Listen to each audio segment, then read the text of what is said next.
The recruiting world is heating up. It must be November, heading into December, early signing day coming up. A lot of rumors churning. The rumor mill has certainly been working for Florida State this week.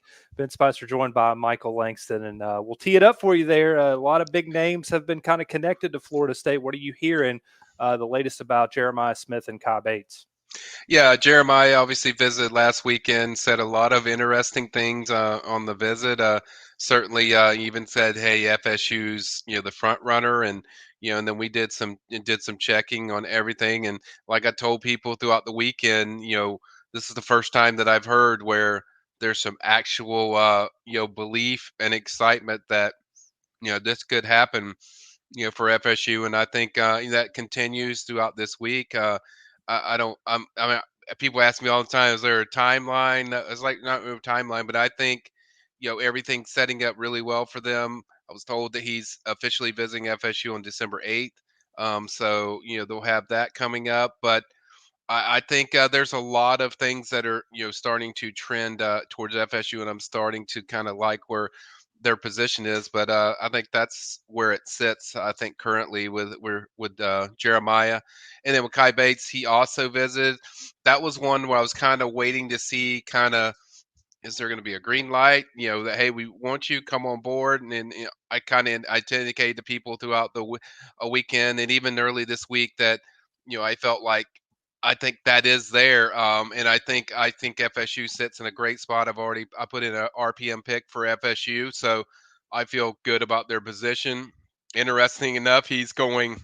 There was talk about is he going to Florida State again, or is he going to go to Tennessee? Where I think most people thought he was going to go and for the big Georgia game, and then he Kai decides he's going to stay home and actually watch the FAMU versus Bethune Cookman game in Orlando. So that's what he tweeted.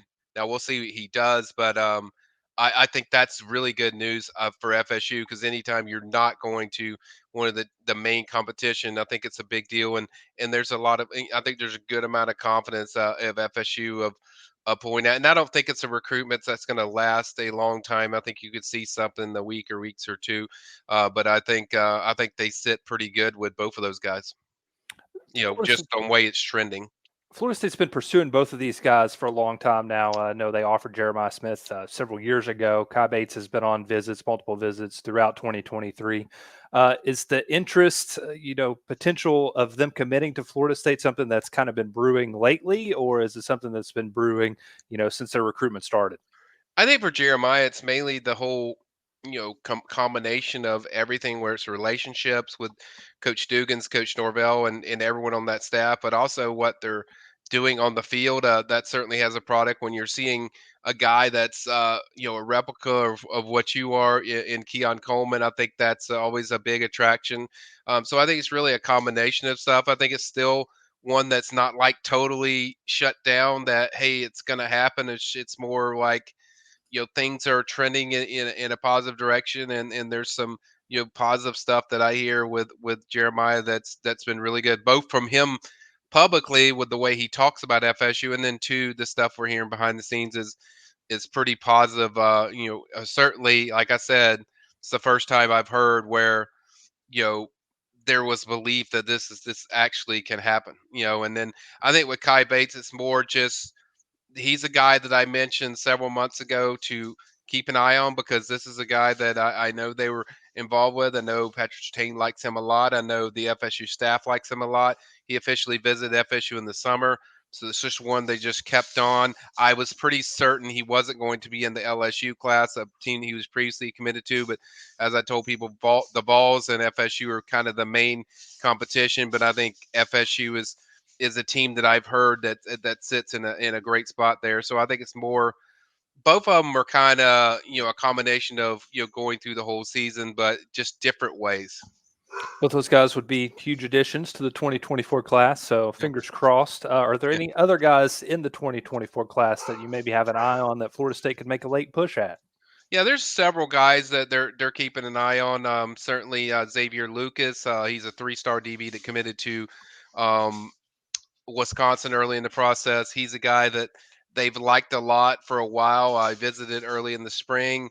and he's a safety, and they covet safety. So now them having their corners almost that class almost finalized.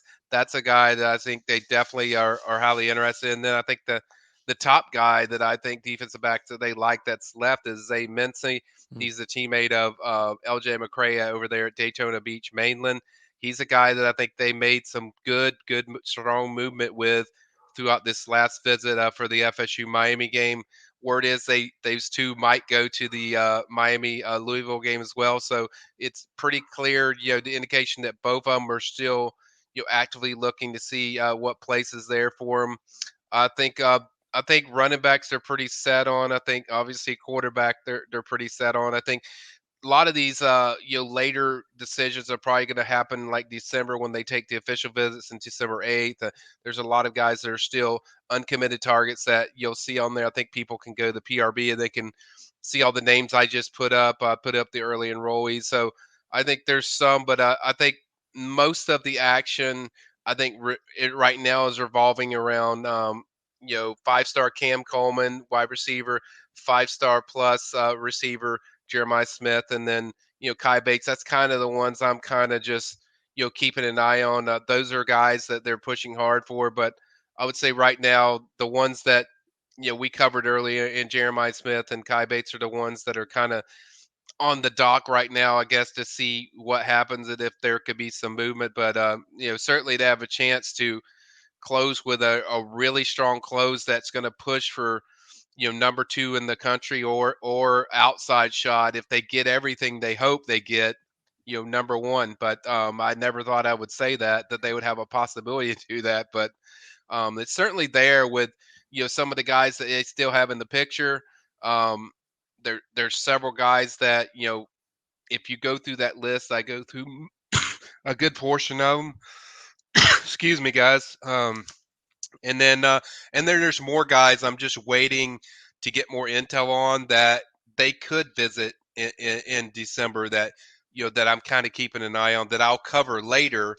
But there's still a lot left. I mean, you're talking about 4 or 5 spots, and then what FSU can do in the transfer portal. We know that's going to be active as well. So it's going to be a lot of excitement in the month of December and even January as FSU hopes to finish this off with a bang. And certainly with the things that are going, they're certainly one of the hottest teams around there in the country. And there's no doubt there's a lot of momentum and excitement and buzz that's building around this FSU program. Last couple of weeks of the regular season, but as Michael just said, the recruiting action is just heating up. That's why you need to be dialed into warchant.com and that premium recruiting board. Michael, what's your plans for this weekend? I know you're on the road on Friday night, right? What's your coverage looking like on warchant.com? Yeah, I mean we'll have some more stuff. I might do another 5 to watch type of thing of maybe some guys to keep an eye on, for the final push, and then we'll obviously do some more stuff. Try to do more stuff on the 2025 class. I'm gonna go somewhere. I won't tell people I'm going, but you'll know eventually where I'm going. But I'll be on the road going to see a high school game of a target. Tomorrow night on Friday. So we'll certainly I'll have a feature on this prospect. But yeah, it's just it's going to be nonstop where we're consistently popping stuff up where it's a 10 to watch for the 2025 or something to kind of focus on this remaining run because obviously this is their last home game of the year, so a lot of it's going to be whether who's going to attend the ACC championship game. There might be some recruits, I'm sure, that would go to that. So we'll kind of keep an eye on them. We'll get ready for that, big, December where they're gonna host several, official visitors. Some are committed, some are, are going to be guys that they hope to add to the class. So that's kind of what we have coming up with both me and Matt Lassier. We're going to have a lot of stuff just leading up to those weekends. So official visits are just around the corner, but it does feel good that when you have that margin of that many commits, it makes it a lot easier to track and follow. So we're just really gearing up for this official visit weekends in December. I love it, Michael Langston, hardest working man in the business. We appreciate you sincerely, sir. And he is Michael Langston. I'm Ben Spicer. Thanks for tuning into this recruiting update on Warchant TV.